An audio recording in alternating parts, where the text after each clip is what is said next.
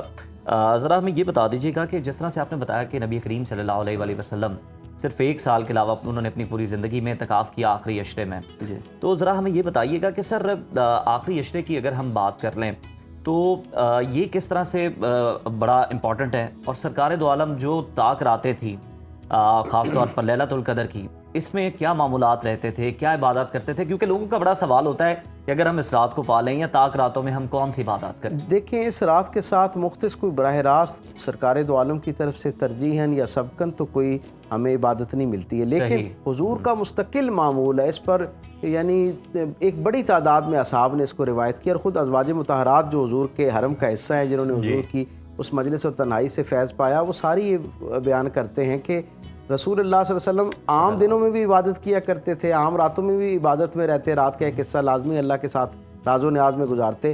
رمضان میں یہ بڑھ جاتا، اور آخری عشرے کا تو عالم یہ ہوتا کہ سرکار دو عالم صلی اللہ علیہ وسلم اپنی پشت مبارک کو، حضرت عائشہ صدیقہ رضی اللہ تعالیٰ عنہ فرماتی ہیں کہ اپنی پشت مبارک کو بستر پر لگنے ہی نہ دیتے تا وقت کہ شوال کا چاند نظر نہ آ جاتا. یعنی کہ آخری 10 دن، اور حضور نہ صرف خود عبادت کرتے بلکہ اپنے اہل خاندان جو ہیں، اپنے خانوادہ رسالت کے جو لوگ تھے، ان کو بھی ترغیباً ایک ایک کو پکار کر کہتے کہ یہ اللہ کی رحمت کا آخری صحیح جواب آ گیا طارق صاحب کہ اس میں کوئی مخصوص عبادت نہیں تھی. اچھا، اگر پاکستان کی بات کریں تو پاکستان بھی سر اسی مہینے میں قیامی آیا تھا، بنا تھا، تو اس کے پیچھے کیا حکمت تھی؟ کوئی روحانی پہلو ہے؟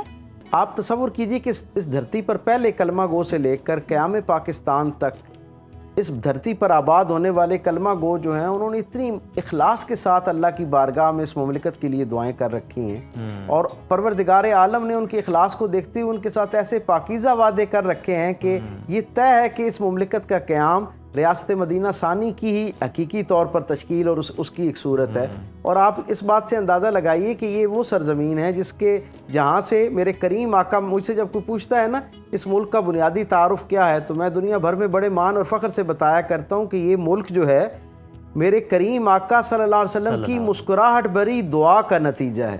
میرے کریم آقا جب اہل احد کی طرف آیا کرتے تھے اصال ثواب کے لیے، ان کی قبروں کے لیے، تو سرکار شمال کی طرف چل پڑتے اور چند قدم نشیب میں چلنے کے بعد اپنا گریبان کشادہ فرماتے، آنکھیں بند کرتے اور مسکراتے ہوئے چلنا شروع ہو جاتے.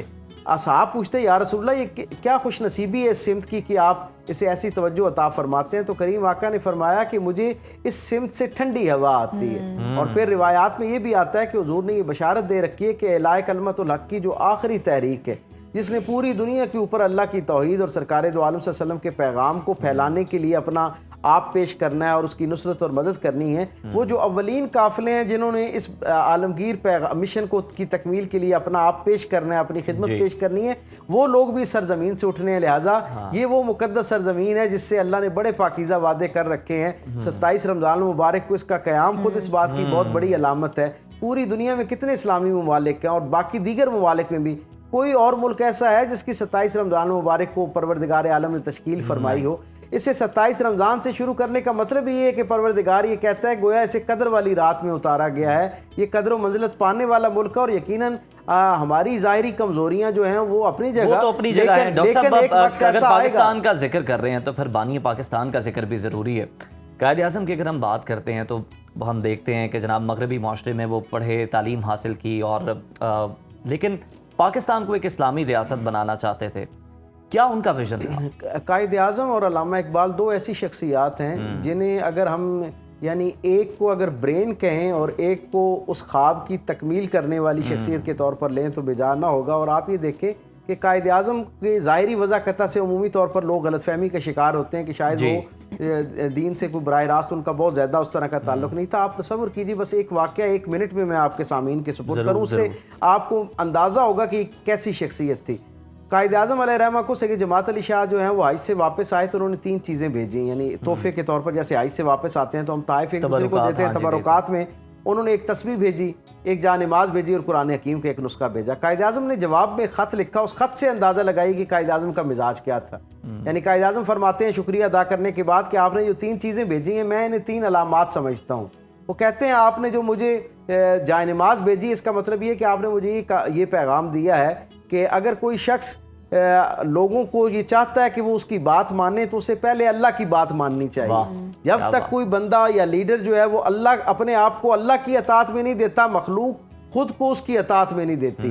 تو اس لیے مجھے جا نماز کے ذریعے یعنی نماز کے ذریعے اللہ کے ساتھ اپنا رابطہ مضبوط کرنا چاہیے اور اپنے آپ کو اللہ کی اطاعت میں دینا چاہیے۔ کہا قرآن حکیم جو آپ نے بھیجا ہے اس کا سبب یہ ہے کہ اس کے اندر یہ اللہ کا پیغام ہے اور اللہ کا نظام ہے۔ تو آپ نے قرآن حکیم بھیج کے گویا مجھے یہ بتایا ہے کہ میری توجہ دلائی ہے کہ اگر کوئی شخص اللہ کا نظام اللہ کی دھرتی پر نافذ کرنا چاہتا ہے تو اسے اس نظام کا جو حقیقی مقصود ہے وہ پتہ ہونا چاہیے۔ میں قرآن حکیم پڑھوں گا تو مجھے اللہ کے نظام کی صحیح جو ہے وہ معرفت حاصل ہوگی اور میں اسے سمجھ پاؤں گا کہ اللہ کو اس دھرتی کے اوپر کیسا نظام درکار ہے۔ اور کہتے ہیں تیسرا جو آپ نے تسبیح بھیجی ہے اس سے میں سمجھا ہوں کہ کوئی شخص اس وقت تک اللہ کی رضا اور منشا کو نہیں پا سکتا جب تک وہ سرکار دو عالم صلی اللہ علیہ وسلم کے ساتھ اپنا تعلق جو ہے وہ والہانہ انداز میں اور مستقل بنیادوں پر قائم نہیں کرتا۔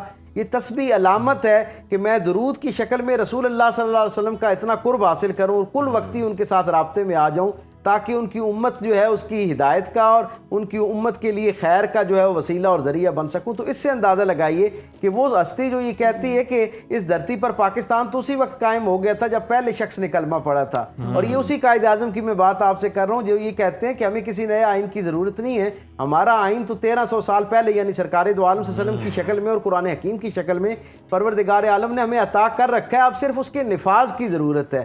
اللہ آپ خود دیکھیں کہ اگر قائد اعظم علیہ رحمہ ان یعنی ذوق کے ساتھ اور قرآن حکیم کو پڑھنے کے حوالے سے جو ان کا ذوق ہے وہ بھی ہمیں یہ بتاتا ہے کہ جیسے وہ پشاور کا واقعہ ہے کہ وہ اپنے کمرے کے اندر بار بار چہل قدمی کرتے ہیں، قرآن حکیم کو پڑھتے ہیں اور پھر ان کی آنکھوں سے آنسو جو ہے وہ رواں ہونا شروع ہوتے ہیں۔ قرآن حکیم کو چند آیات پڑھنے کے بعد اسے سوچتے ہیں، سمجھتے ہیں، غور و فکر کرتے ہیں اور پھر آگے پڑھنا شروع کرتے ہیں۔ خود آپ اس بات سے اندازہ لگائی کہ علامہ اقبال جیسی ہستی کا ان کے ساتھ محبت کا اظہار کرنا اور اپنی لیڈرشپ گویا اپنا مقام انہیں عطا کرنا اور نہ صرف عطا کرنا بلکہ خود جا کر انہیں قائل کر کے واپس لانا اور اس جد و جہد کا سپہ سالار بنانا اس بات کی علامت ہے کہ اقبال جیسا اگر خدا رسیدہ شخص کا انتخاب قائد اعظم ہو سکتا ہے تو یقیناً وہ کتنی عظیم المرتبت ہستی ہوں گے۔ بہت شکریہ ڈاکٹر صاحب، بڑی خوبصورت آپ نے گفتگو فرمائی۔ ڈاکٹر طارق شریف زادہ صاحب ہمارے ساتھ موجود تھے۔ تو یہاں پر وقت ہوا ہے بریک کا۔ بریک کے بعد آپ دیکھ سکیں گے ہمارا سیگمنٹ افطار پکوان، جس میں ہماری ساتھی اینکر نجف راجہ اور انم شیخ جو ہیں آج کی لذیذ اور مزیدار افطاری بنائیں گی۔ تو دیکھتے رہیے صدائے رمضان۔